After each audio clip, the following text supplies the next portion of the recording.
the Japanese-Philippine Conference for Urban Redevelopment of Tacloban City, in partnership, of course, with the Japan Society for Asian Pacific Property Studies, of course, their president, Mr. Kazuhiko Tanaka. Round of applause, please. Of course, also in partnership with Japan Foundation, the University of Shiga Prefecture, the Eastern Visayas State University, and the City of Tacloban. Today our amazing speakers will be discussing about the disaster prevention strategies, visions for reconstruction and planning, and housing and community rehabilitation. Of course, we would like also to acknowledge the presence of Mr. P. Minahora from Minahora Urban Planning.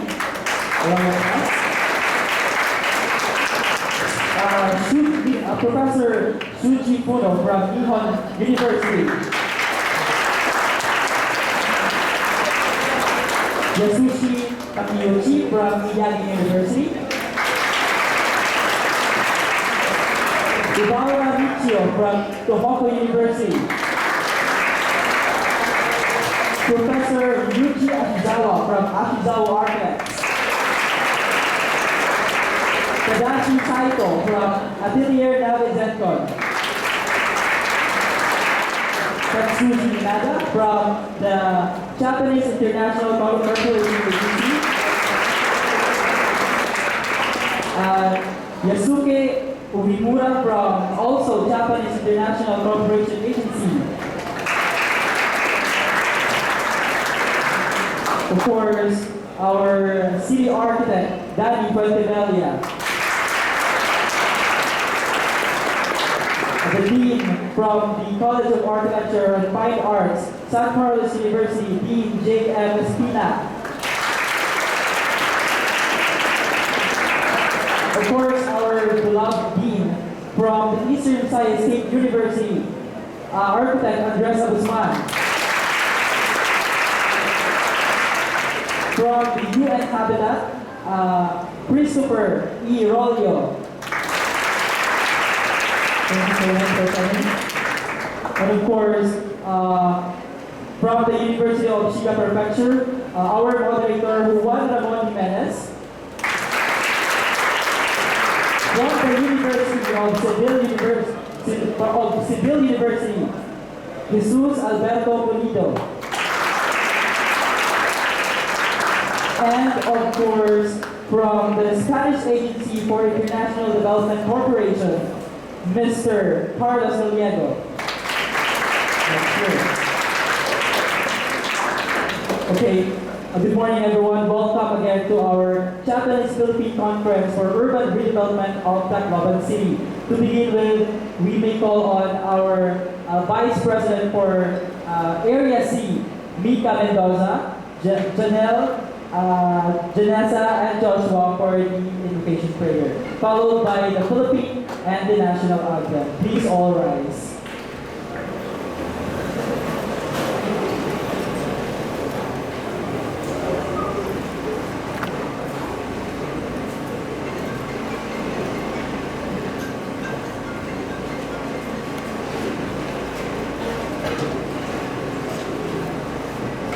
Bayang magiliw, pero sa sinatanan, alam ng puso, sa bibig mo'y buhay.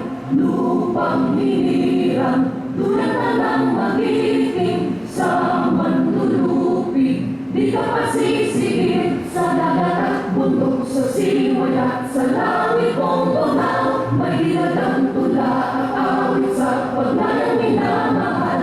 Ang isap ng watawat mo'y tagumpay na nagdidinig. Ang bituin at araw na kailan pang may magdidinig. Lupa ng araw ng walhati pagsinta, buhay langit sa piling mo.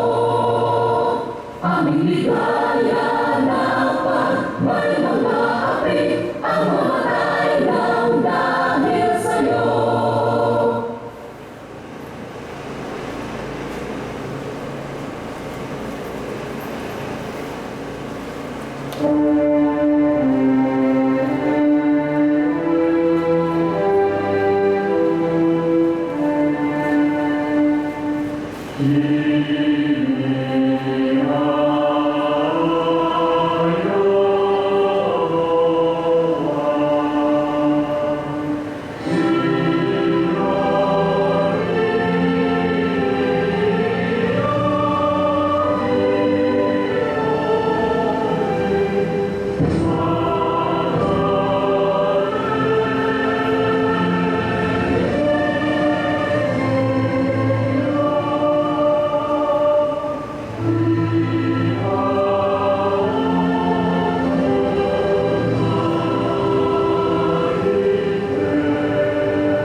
Thank you so much. Now to give his welcome speech, we may call on our city architect of Tacloban City, Architect Danny Quintibella. A round of applause, please.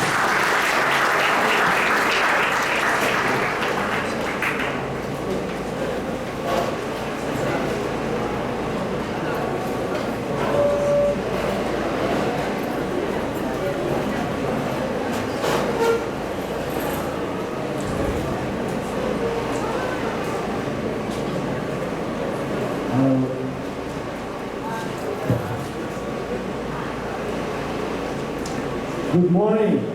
Maupay na aga yung tanan.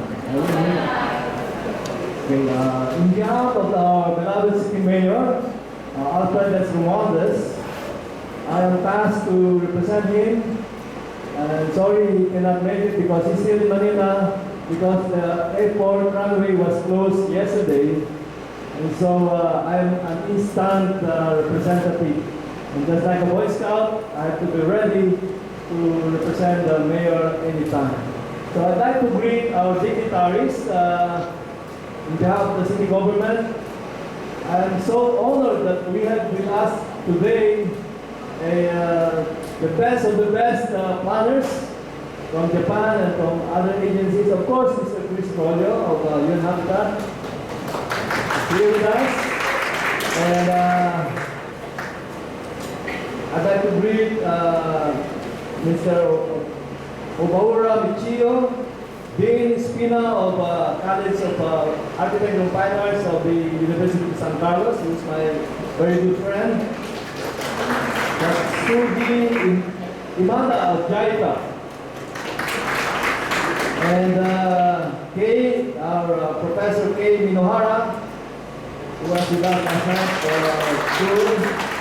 And of course, Mr. Tadashi Saito of Atelier Nabe. And of course, Dean Abusman of College of Architecture, Eastern Visayas State University. And Mr. Yashushi Takeuchi of the Miyagi University. And architect Ryuichi Asizawa. Of course, my good friend, Professor Suji Puno of the Nihon University. And of course, Miss Maria Moita. I hope she's here already. Okay, sorry she cannot, hopefully she will make it later. And Mr. Yasuki Yurimura. Yes,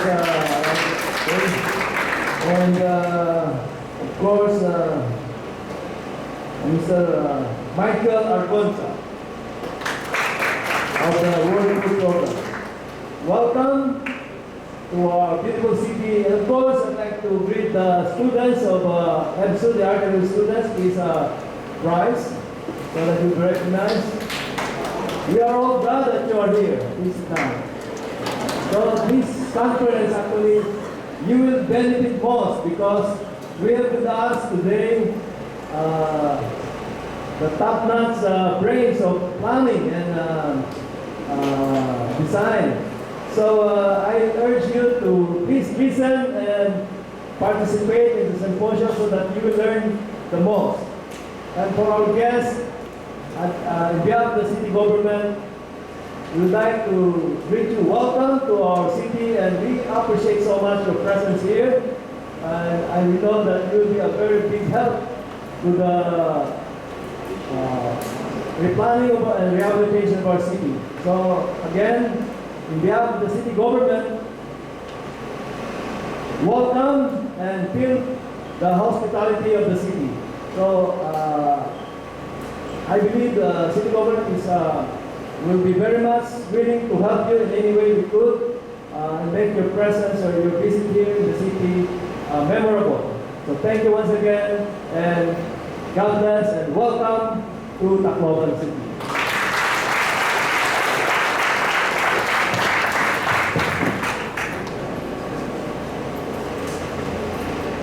Thank you so much, Architect Danny Fuentebella. Before we go to our first session, which is the Visions for Reconstruction Planning, I would like also to acknowledge the students coming from the University of Shiga Prefecture, Ryosuke Inoue,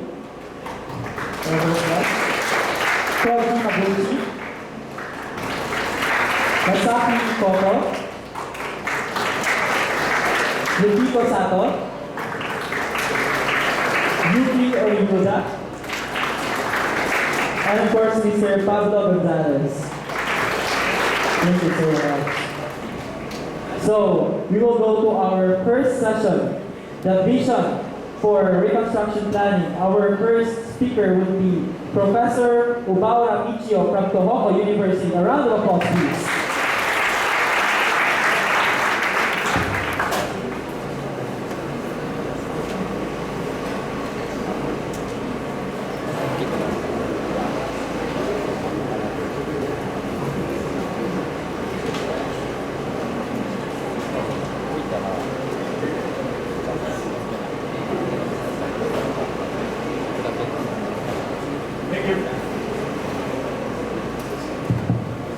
Thank you very much.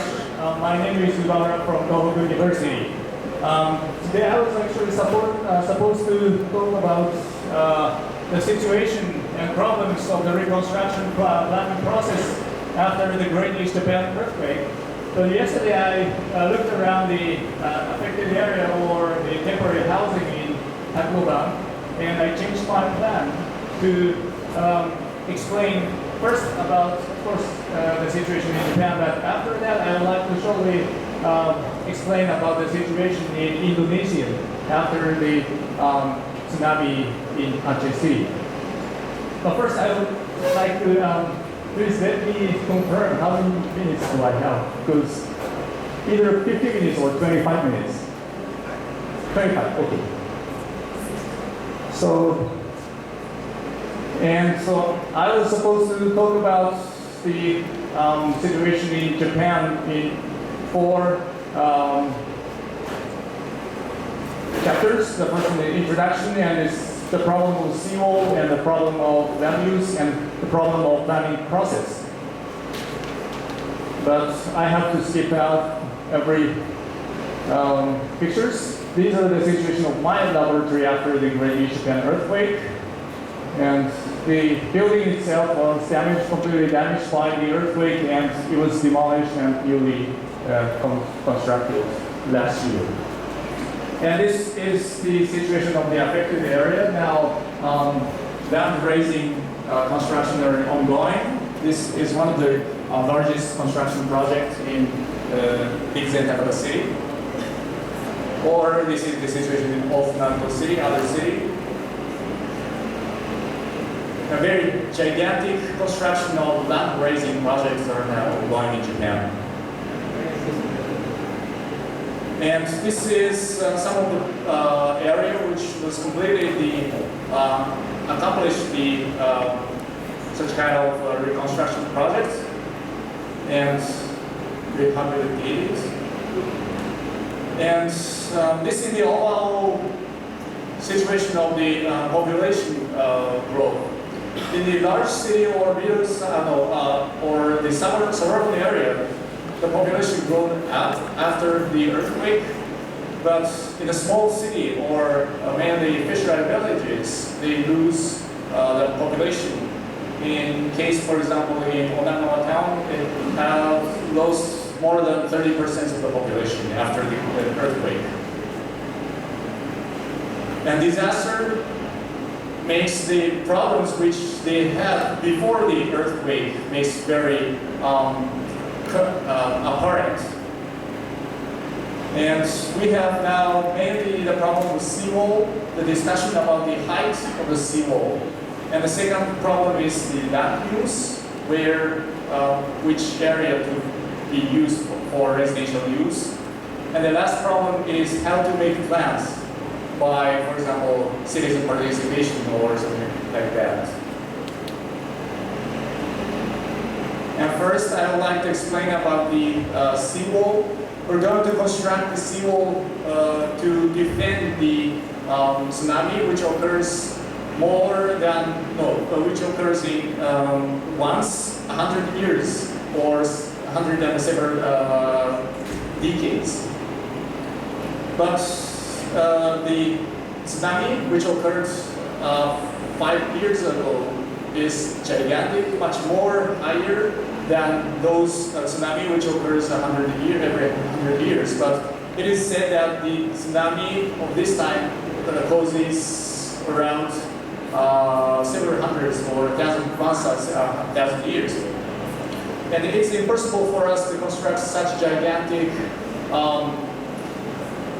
seawall against the tsunami, so we're going to take a countermeasure against those tsunamis by land use regulation. But the height of the tsunami itself is now under discussion, and there are many. Of course, some people are for to construct the seawall because of the safety, but some people are not because of other problems which will be caused by these seawalls. This is the example of Kesentima City. This is the fishery port, which had no seawall before the tsunami because it's just a fisher port, so they don't have enough defense system against tsunami. And now the prefecture planned to construct 5.2 meter, 5.3 meter seawall around the seaport, which divide the city and the ocean. And this makes the problem of the citizens, because some people are feeling very well because it's safe, much more than before. But for example, those people who are engaged in the fish industry, they have many problems with the doing such industries. Or some people are, for example, engaged in the restaurant or accommodation or hotels. They are waiting for the tourists, but no tourists are interested in such sceneries. This scenery is very beautiful, so many tourists come to this port or this area, but no one comes if they are surrounded by seawalls.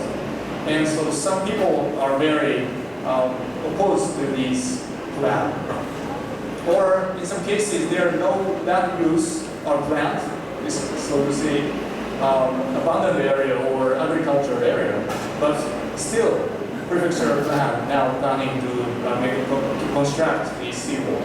And so the economical problem, and there are some other problems, but I have no time this time to explain about the in detail.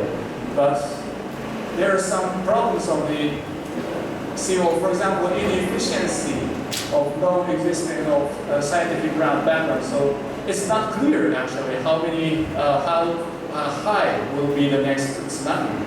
And the scientific background is not clear, and also engineering calculation is not perfect. So there's, of course, many difference between or errors. Or the seawall is planned to make safe the city, but the seawall itself has many influence on other things. For example, scenery or industry or life itself or some other industries.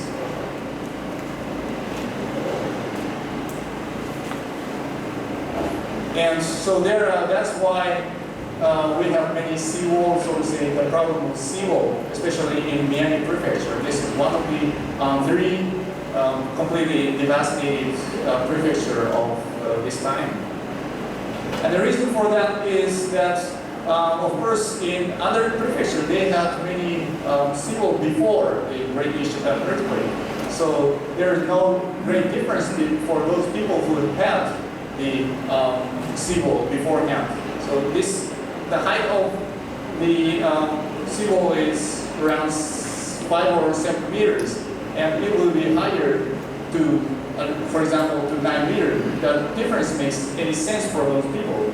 But if they have no seawall, then the influence is very big. But what is much more important is the planning process of the prefecture. In other prefectures, they give some other options to the residents, and residents could choose which height they choose. But Miyagi Prefecture decided by themselves based on their unified standard, and they, so to say, compelled these residents to accept that height. And that makes the problem. So, for example, Iwate Prefecture, northern part of the north of Miyagi Prefecture, they give a few options to residents, and residents decided which heights they would choose. So, and this is very important because the people are living not only based on the safety, but also, for example,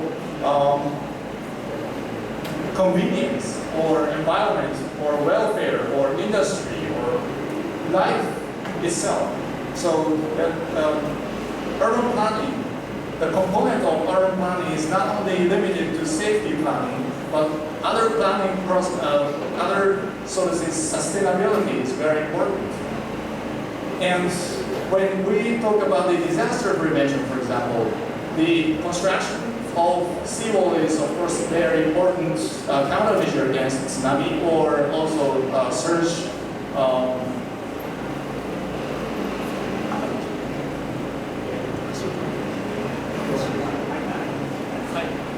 high tide, but it's not the only countermeasure against high tide.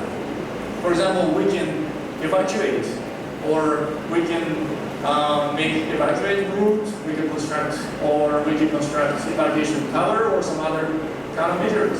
So we have to find out the best solution for the district or best solution for the city. And it should not be based on the unified standard of whole country, for example, or whole area, but it should be differentiated by district to district. And each district, each area should choose the solution of themselves. That makes the planning process very smooth. So what should be done actually?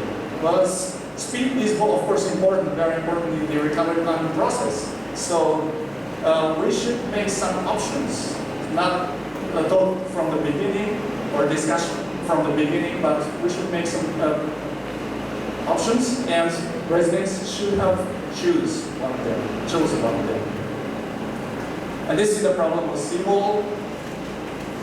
And the second point, what I would like to explain is the land use planning or land use problem.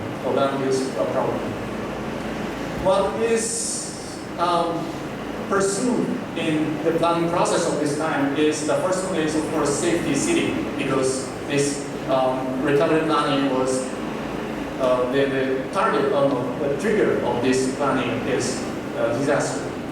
But the second point is compact city or sustainable city or town, because Japan is now population declining country, and how to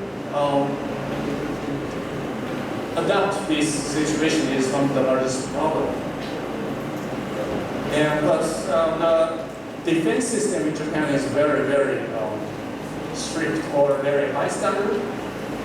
This is the example of Ishinomaki City. They are going to construct the first levee, primary levee, and the secondary levee will be constructed on this area, on this line, which is around 500 meters inland from the sea coast, which will be also used as a road, so raise up road. And inside of the secondary seawall, we're going to use these land as a residential use. And between the primary and secondary seawall, the land use or residential land use will be prohibited, and only industrial use will be allowed. And this is the example of other village. They used to live in this area, and they constructed the first primary levee and the secondary levee here, and they began to live not only in the secondary levee, but also between the first primary and secondary levee, because they had no tsunami in 70 or 60, 70 years. But the tsunami this time hit not only the primary levee, but it came over the secondary levee, and the village, most part of the village were completely devastated, and now they began to construct new settlements on the hill. This is the situation of this village. There used to be some houses here, but they're completely washed out now, or some are demolished, and now they began to construct new settlements on the hill. And this is the scene from the top of the hill. There used to be a village here, but they're completely damaged and nothing left. And the area, this is something special in Japan, so I'd like to skip this. And the area, in some area, we can reconstruct our houses without any regulation. But most people are fear for the tsunami. So this area was densely inhabited area, but very, very few people are coming back to this area, and most people want to leave from this area. And so that's why we are now constructing the new settlements for those people who want to or who have to move or relocate from the affected area. But the calculation or estimation of the number of the people who want to relocate to the newly constructed area is very, very difficult. And so that's why we have many vacant lots in newly constructed area. Because the demand of the people, so the mind of the people changes from time when the time goes. And most people wanted to build houses by themselves, but mainly the old people, it was getting clear that for the old people to rebuild new houses by themselves. And those people are now getting want to not to rebuild by themselves, but to live in the public housing. Or some people does not want to stay here, but some people want to move to the metropolitan area where their children are now living, for example. And the demand changes from time to time, and that makes the planning process very difficult. But on the other hand, in some area for example, this is the example of Ishimaki City, there used to be many vacant lots in the developed area because of the population declining. But after the earthquake or after the tsunami, many people rebuilt by themselves. We so to say infill developing. And that makes the city, the density of the city higher, and this is a good phenomenon on one hand. But the area where it was scattered beforehand, before the earthquake, this tendency got stronger, and now there is not only housing or scattering, sprawling in the farm area, but also, for example, factories or in some area commercial use. There are many use are in one area, and so in some cases we're making success in making compact city or high density city, but in some cases not. So this is the difficulty of reconstruction land use. And this was it. And now what we're facing is how to make the relocated towns, relocation area made for safety. But we have to now change it to the real village or sustainable village by, for example, land use changing or how to say, making some land use change or use of houses.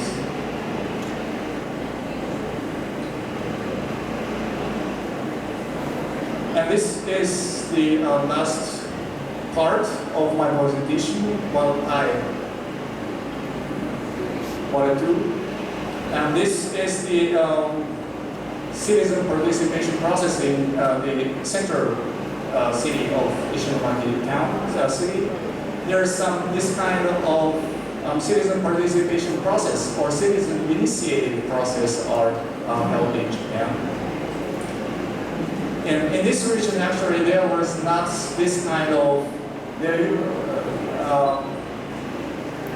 process in the urban planning process. But after the Great Japan earthquake and after we have to make recovery planning, they began to talk by themselves and they began to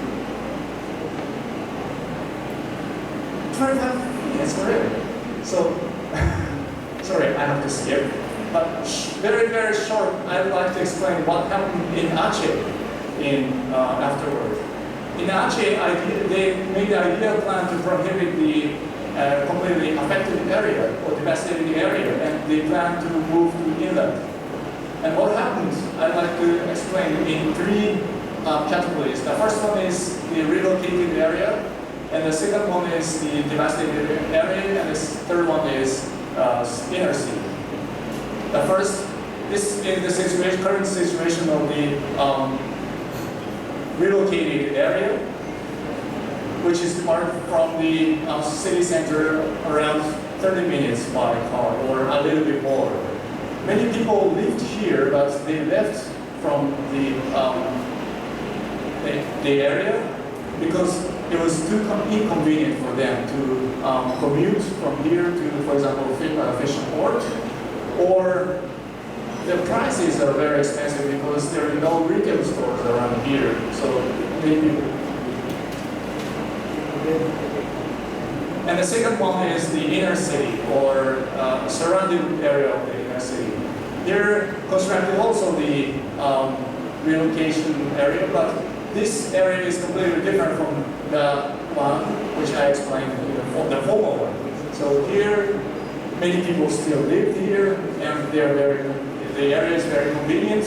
And of course, the social problem, there is social problem. The people who live here is middle class people, and the people who live in a former area is a little bit lower classes. And the city began to construct, for example, hospitals or some other urban facilities in those areas. And the last one is the devastated area. This is I haven't seen, of course, the real situation, but this is a picture of the affected area.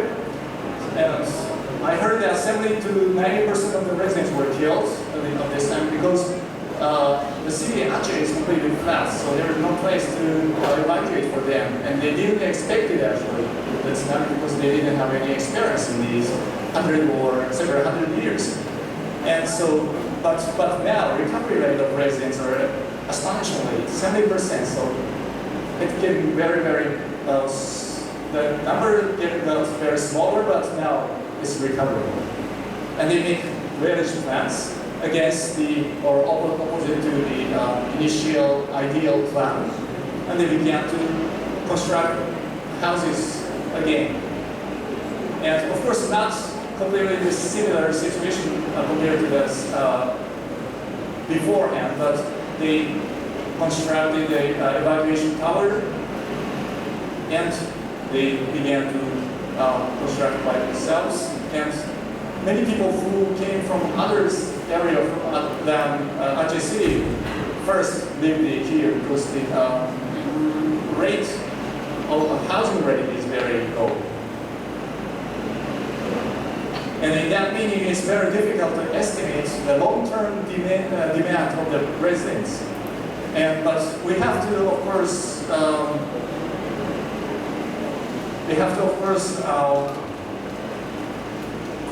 respond to the short-term demand of the residents. So how to integrate these long-term demand and short-term demand. That's the very difficult points of the planning process of the recovery. And how to fusion or how to make the citizen participation or what's the role of that piece, the experts. Those are the discussion points. Okay, that's all for me. Thank you very much.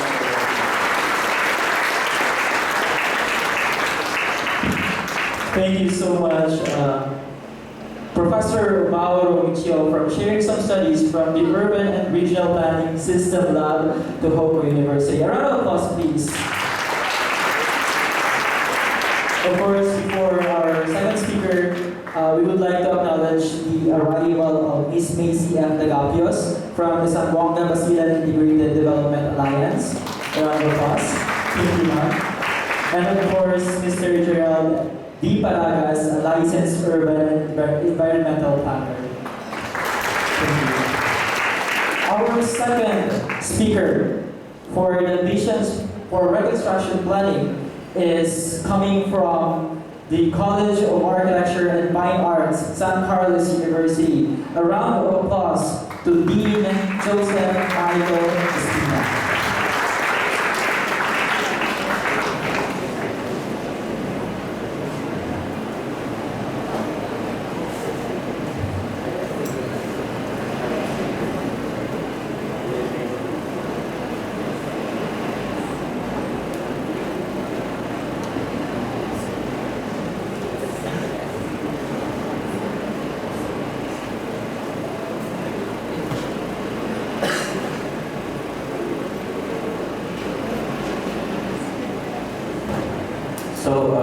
Good morning, everybody. First of all, I'd like to thank Professor Juan Jimenez for inviting me over to this conference. It is my honor to be here with you today, and it is a privilege to be with experts on urban planning and development. So, my topic for today, let's wait for this slide first.